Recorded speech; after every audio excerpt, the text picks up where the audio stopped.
नमस्कार, day today news Bharat देख रहे हैं आप। मैं हूं आपके साथ पूनम। हमारा चैनल आपसे वादा करता है कि हम निष्पक्ष तरीके से पत्रकारिता करेंगे। हमारा कोई भी पत्रकार किसी से कोई उपहार या फिर विज्ञापन को स्वीकार नहीं करेगा।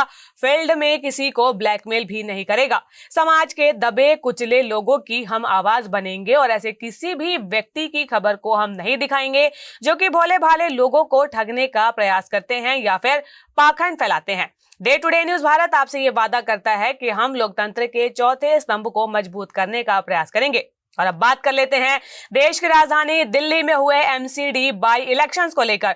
दिल्ली नगर निगम के 12 वार्डों के लिए उपचुनाव आज हो चुके हैं और नतीजे जो हैं 3 दिसंबर को घोषित किए जाएंगे। बड़ी बात तो यह है कि इस चुनाव में भाजपा, आम आदमी पार्टी और कांग्रेस तीनों ही दलों के लिए अग्नि परीक्षा है।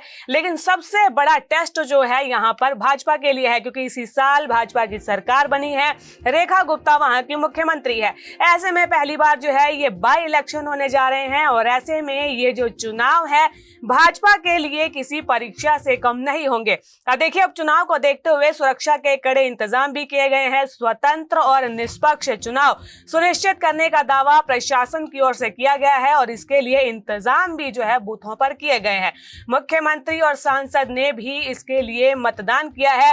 इसके अलावा आपको बता दें कि दिल्ली की मुख्यमंत्री रेखा गुप्ता ने शालीमार बाग के वार्ड नंबर 56 एपी ब्लॉक में पहुंचकर परिवार के संग मतदान किया। उन्होंने कहा कि निगम के उपचुनाव में जनता का बहुत ही अच्छा खासा समर्थन जो है भाजपा प्रत्याशियों को मिला है। उन्होंने जनता से निवेदन करते हुए कहा है कि अपने मत का प्रयोग जरूर करें, मत प्रतिशत भी अच्छा हो ताकि सही जनप्रतिनिधि दिल्ली को मिल सके। आपको ये बता दें कि दिल्ली नगर निगम में पार्षद की 12 सीटों पर कुल 53 प्रत्याशियों के भाग्य का फैसला करीब 7 लाख वोटर्स अब कर चुके हैं। सीएम रेखा गुप्ता के सीएम बनने के बाद पहली बार ये मौका है जब दिल्ली में ये कोई चुनाव हो रहा है।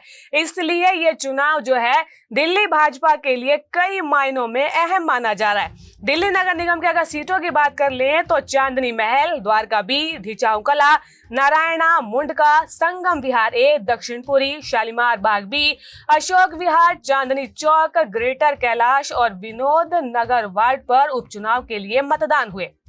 बीजेपी ने सबसे ज्यादा महिला कैंडिडेट्स, तकरीबन 8 महिला कैंडिडेट्स को मैदान में उतारा। आम आदमी पार्टी की बात करें तो उन्होंने 6 महिला प्रत्याशियों को मैदान में उतारा है, जबकि कांग्रेस की ओर से 5 महिला प्रत्याशियों को उतारा गया।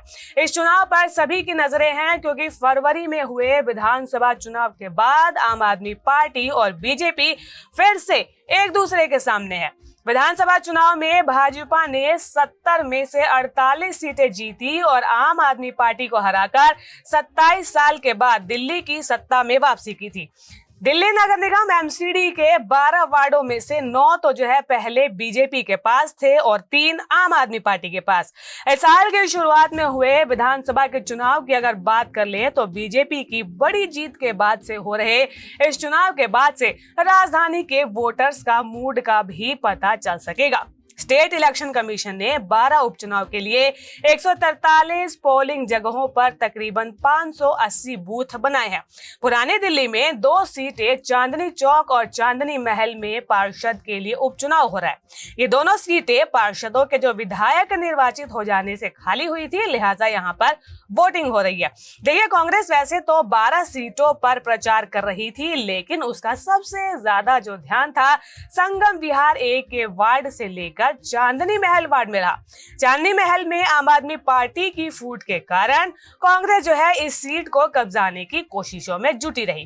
भाजपा ने हर सीट पर अपने अपने वरिष्ठ नेताओं की जिम्मेदारी लगा रखी थी। यानी कि देखिए, चाहे विधानसभा का चुनाव हो या फिर चाहे केंद्र का चुनाव हो या फिर चाहे एमसीडी का चुनाव क्यों ना हो, भाजपा जो है हर मोर्चे पर अपने आप को तैयार रखना चाहती है। इसके साथ ही डोर टू डोर प्रचार हर वार्ड में 3 से 4 बार पूरा किया हुआ है। अब आम आदमी पार्टी की बात कर लें तो हर वार्ड में प्रचार करती हुई नजर आई। दिल्ली में ट्रिपल इंजन की सरकार में काम ना होने का आरोप लगाते हुए आम आदमी पार्टी ने इसे मुद्दा बनाया है, वोट मांगे हैं इस चुनाव से निगम की राजनीति पर फिलहाल सीधा असर तो नहीं पड़ेगा, लेकिन जनता में संदेश देने के लिए कि ये जो चुनाव महत्वपूर्ण है, क्योंकि फरवरी इसी साल 2025 में भाजपा को विधानसभा में बहुमत मिला, जबकि आम आदमी पार्टी जो है वो विपक्ष में जा चुकी है।